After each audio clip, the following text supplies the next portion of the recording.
lovelies.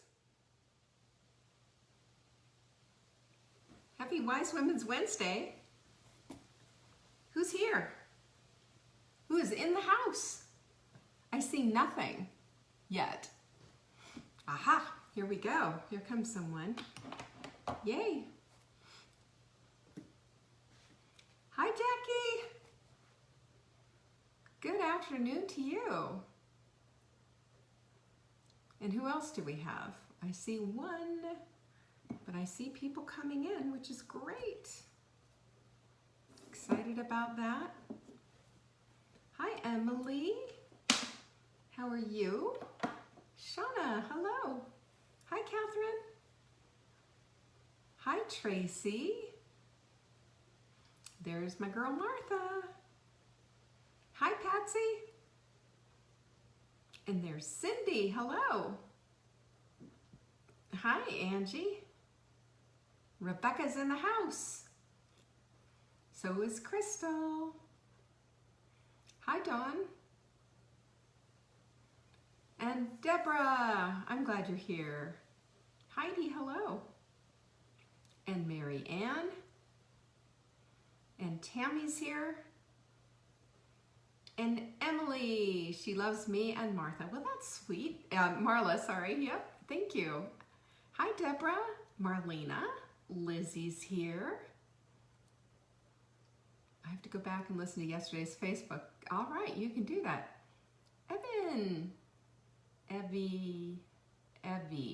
Yeah, Evie. That's it. I think I have your name. I keep not doing it right. Hi, Carla. Hi, Julie. Good to see you guys, all marching on in. Hi, Tina. Good to see you. Well, hello, everyone. Happy Wise Women's Tuesday. I'll tell you, I'm on fire on that bike. Day two, I did my workout. I'm telling you, this is just, it's exactly what I needed. Hi, Dawn. Hi, Joanne. Good to see you. So we had a few things going on. I know you got a couple of emails from me today. Sorry about that. Usually it's just one, you know, but today I just wanted to let you know that cooking camp is open.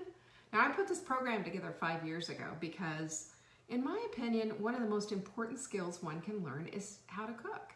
And I'm going to tell you what, it is just so awful to have bad food, right? And we have this notion, don't we? This is the most awful part. We have this notion that if we're going to be eating healthy, it's not going to taste good. And I just want to take that and just toss it off the edge of a cliff, light it on fire, and say, not true. Not true. I'm going to show you why. I'm going to show you why. If you don't know how to cook, I don't want you to just try to get through it. And as a matter of fact, I think lovely Jane had a fantastic, she sent me a lovely note that I just really appreciated. And she also said that mise en place changed everything, you know, and she said, hey, I'm 71 and it just changed everything. And that's what I'm trying to do, is change the way you look at cooking. Cooking is fun, believe it or not. And I can at least get it to you. Even if you don't like cooking, you don't ever want to like cooking, that's fine. But even if, I'm going to give you some skills that are going to show you how to do it easier, simpler, with less mess, and everything. I swear to you, this is game changing. And we have this fantastic course. It has, I believe there's 17 lessons. They're short. They have worksheets that go with them, and there's also videos that go with them. I want you to get it, because this is the thing. At the end of this, you're going to be like, this is a piece of cake. Not that I'm going to teach you to bake, mind you. I'm going to teach you to cook, because this is what we need. If we don't know how to cook, you know, we really don't know how to get through it. And even, you know, even if you do know how to cook, you want to get some skills that are like things that I gleaned from professional kitchens that will take you to the next level. That's what this is all about. So I've never yet had anybody who said they didn't enjoy it. So anyway, it's there for you. savingdinner.com/camp, and you can check it on out. Tracy actually was in my NutriCoach class, and she's built a business is building a business. Probably the pandemic was a little bit difficult, but she is building a business, and a lot of the stuff that was in Cooking Camp, you know, I reteach in NutriCoach, but NutriCoach, of course, has so much more because these are for people who want to be professional cooks and personal chefs and what have you. Which, by the way, you can check that out at NutriCoachSchool.com. It's an incredible course, and if you're looking to re-up and re-change direction in your world, have a different career, I would do that in a heartbeat. I don't want to, you know, you can create your own income, you can create everything that you want to, and I show you how to do it. Not just the skills, but also the business part of it, because I know what it's like to own a business. Hello, 20 years almost here. Anyway, so that's what's going on. We got Cooking Camp. We also have Q&A on Friday. Don't forget about that. Just send your questions in. Easy to do. You hit support@savingdinner.com. Question for Leanne on Friday. In the subject line, it will get to me and I will answer it this Friday. That's just a couple of days. Marla and I are doing the holiday workshop. It's called Cruising Through the Holidays. And you'll like this because it's getting everything set up and doing it without that chicken with the head cut off mentality. Have you ever, who's here has had a meltdown during the holidays? Anyone? I have. Like, you just don't feel prepared. Not only in the food department, but just in getting the gifts done and doing the decorating, blah, blah, blah, blah, blah. Where is the swag bag? You get the swag bag when you become a part of this, but we don't give it to you until the end of the session. We want you all in. So you can check that out at savingdinner.com/cruise. The swag bag is worth about $200. I mean, everything is in there. Wait till you see it. You can check out, what I'm giving you is the pages so that you can read more about this and get more details, because I don't like you guys not feeling like, you know, what's going on. We also have our supplement of the week. And guess what happens? On Wednesday, it changes. And this one I love, love, love, love, love. This is called glycozyme. You see that? So what I like about this is that it's 2-in-1 kind of a formula. And it's very specific. There's 8 different enzymes in it that not only help you digest your food well, but it also helps you with blood sugar control. And what I found is this is just absolutely critical for anybody who's insulin resistant, anybody who is having weight loss issues, they just can't seem to lose the weight. This will make it happen. The other thing that I've also seen is with diabetics. It's just really super helpful in bringing your blood sugar levels down. So if you buy 3 of these glycozymes, there it is, you can see the little bottle. You get 3. I'll throw the 4th one in for you free. And you put ships free in that little promo window as you're checking out. It will ship for you for free. And if you spend $200 in our shop, look at that. You get the Mindful Mug. We throw that in there and I write you a little note that looks somewhat like that says thank you, because I certainly do appreciate the fact that we have so many good, loyal customers that are a part of, I consider you a part of my family. That's just it, you know? We do all these things together, and I just love the fact that we have that opportunity. Isn't it so wonderful? Anyway, so that's what we have. That's what's going on right now. Can you take it in the AM before a meal? Yes, you take it before a meal, yes. But you don't take it with a smoothie. You take it. Is a side effect diarrhea? If you have too much, it would be. You're supposed to take 2 supplements with it. I would start 2 supplements before a meal, like 15 minutes before a meal, and a full glass of water. I would do 1. If you're super sensitive, do 1 and see how you do. But this is a needle mover. It will really super help. It's got a special type of cinnamon in it that's not just, you know, cinnamon from the store, that actually has been shown, scientifically proven, to bring blood sugar levels down. And understand this too, and this is, you know, Jenny has been doing some looking over on the book. I've got some more work to do on it right now, but one of the things that I have noticed in big time is when you can get control of the insulin and bring that insulin level down by bringing down your blood sugar levels, that's when we can get the ball rolling again into the weight loss department. And Glycagon shows up too, and there's ways to make that show up as well. But one of the things that you can do is supplements like this. And this one is just, you know, there's patent pending ingredients in there, and it all synergistically works. It's one of my favorite supplements, and I'm really proud of this one. So grab it while you can. Again, listen, who's with me when I say never pay retail? I don't do it. I buy everything in bulk. Everything. And the reason that I do it is I want to save. And it keeps me, you know, it's the same amount of money going out, but you just have more. And you have stuff on stock. It makes so much sense. This is our quote of the week. No masterpiece was ever created by a lazy artist, by Elijah Winfrey.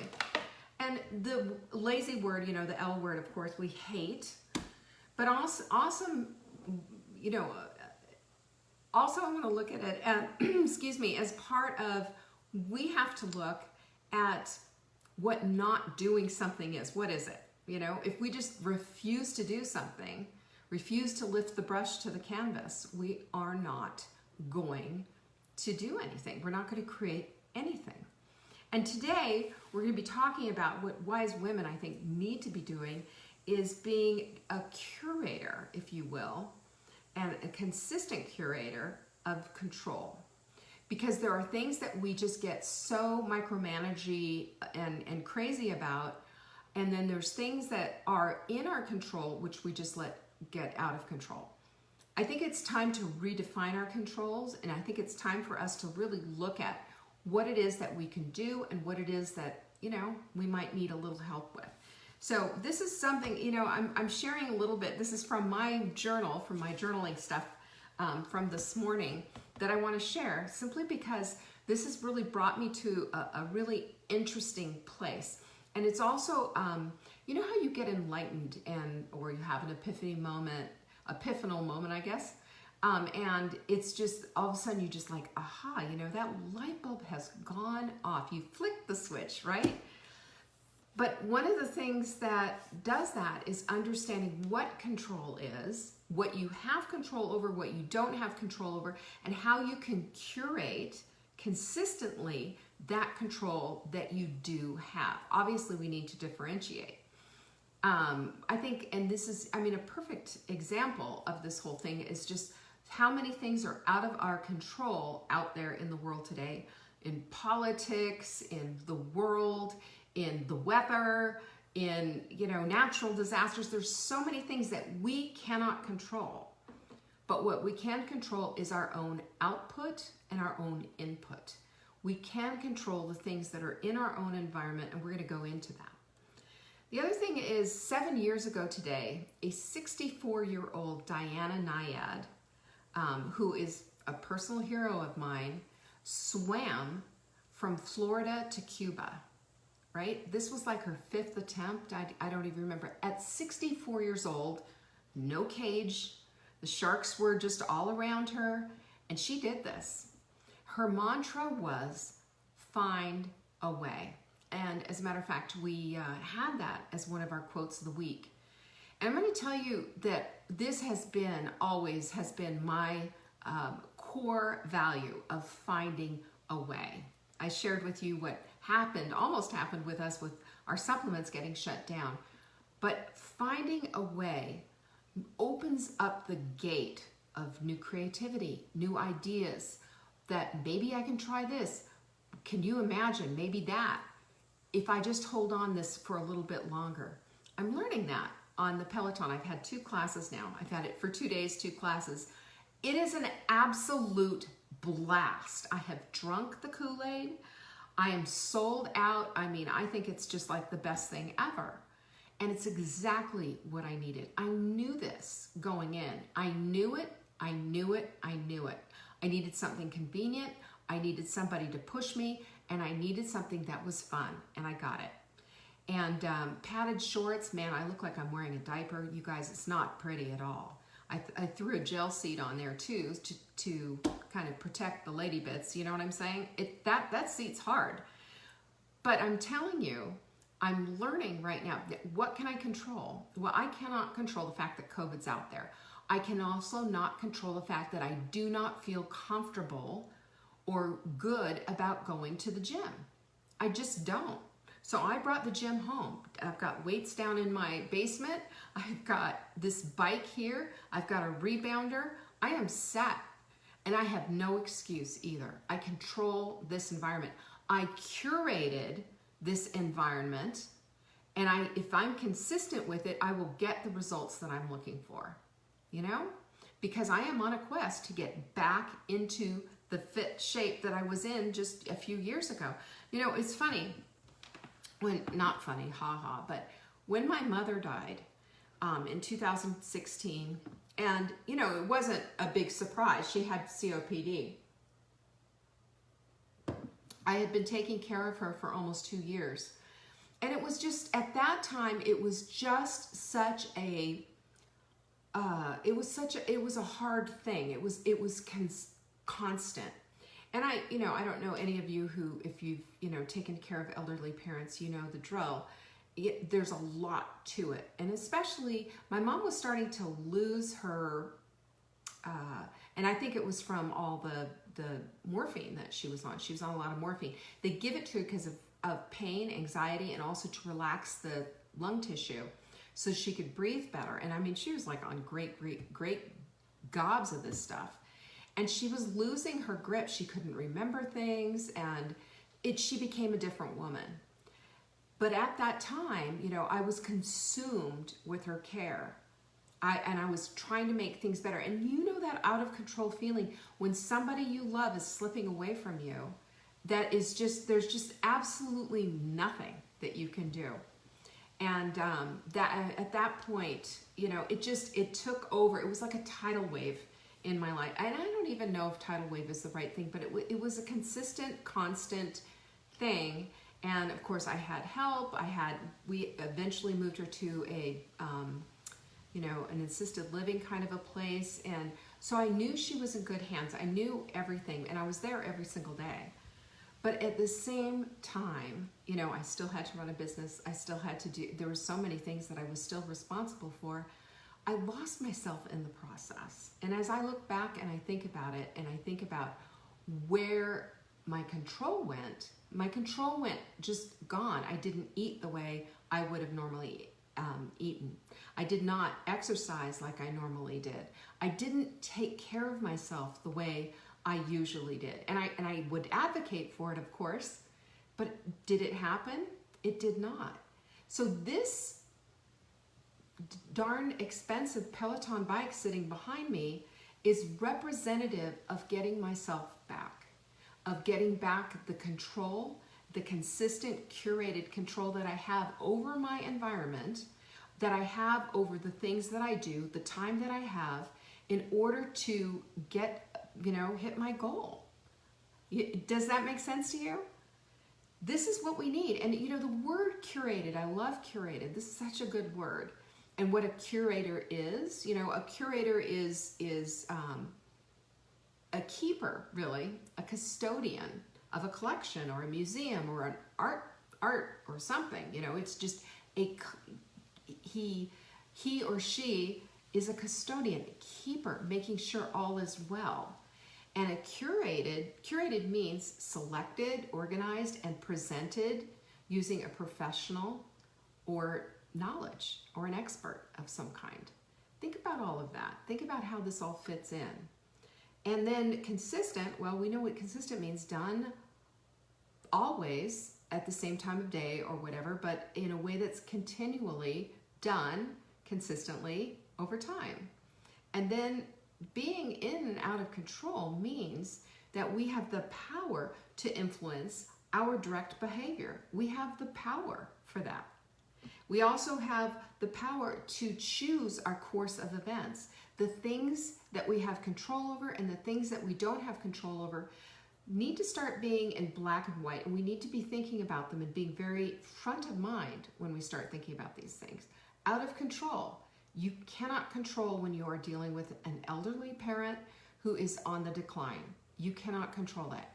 The thing that you can control is making them comfortable. The thing that you can control is making sure that they've got everything that they need. But you cannot control if they're going to get healed, can you? And if you've been in that position, you know what I'm talking about. That's the part that makes you feel out of control. What can we control then? We can control what goes on the end of our forks. We can control on what we're going to do for the day. To a degree. I mean, you might have a job that says, no, you're going to be here from 8 to 5. You're going to have that phone to your ear or whatever. But we ultimately have control over the things that we do, the things that we eat, the things that we think, the people that we're around, and the community that we create. We have control over that. And that should make you feel good, because that gives us an opportunity to curate that exact environment and to add in consistency so that you are actually getting those goals that you've made all those months ago, so that you don't get lost in the shuffle. So you're not excusing yourself and rationalizing, well, it's the pandemic, it's the this, it's the that, and I don't have what I need, and all the other things. We always can make do with what we need, but we can also create even greater, better things and bring them on in and make our curated, consistent control of our day even better. We have the power to influence our direct behavior. That's it. That's what we have the power over. That's what we can control. Now, I think this is one of the most important things, because otherwise, what happens when we are out of control? I mean, have you been around somebody who's been out of control? If we're over controlling something, what are we doing? We're exercising perfectionism, frustrating ourselves, and we're doing this because we're locked in fear. You know, have you noticed that? How perfectionism and fear go hand in hand? It paralyzes us. It makes it so that we can't have the things that we really want.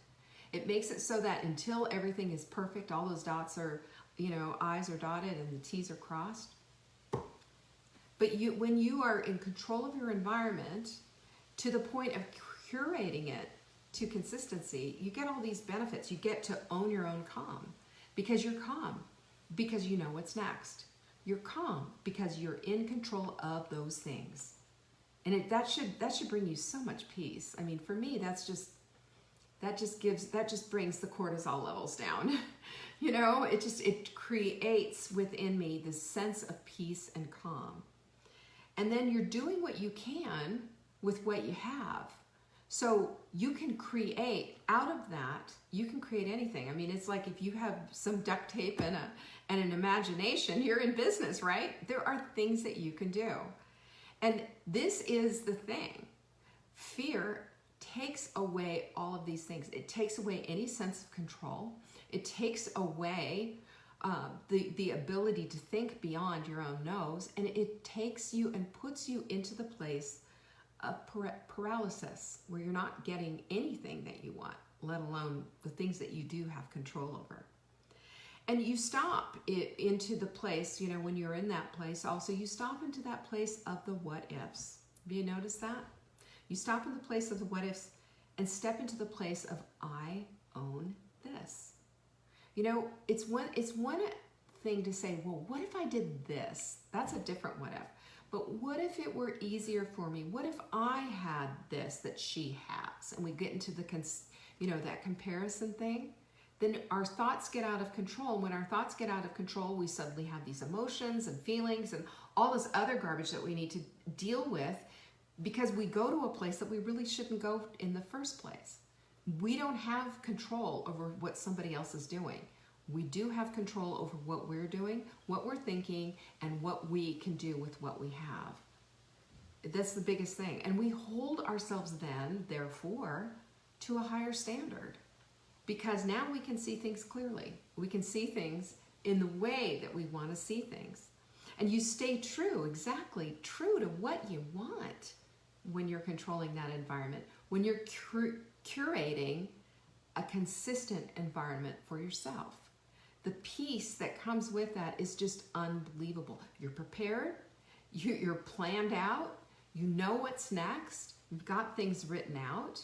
Have you noticed the difference between shooting from the hip and being prepared? It's night and day. And yet we will find ourselves, don't we, saying how proud we are that we can just shoot from the hip, that we get this, and that we have even this last minute stuff.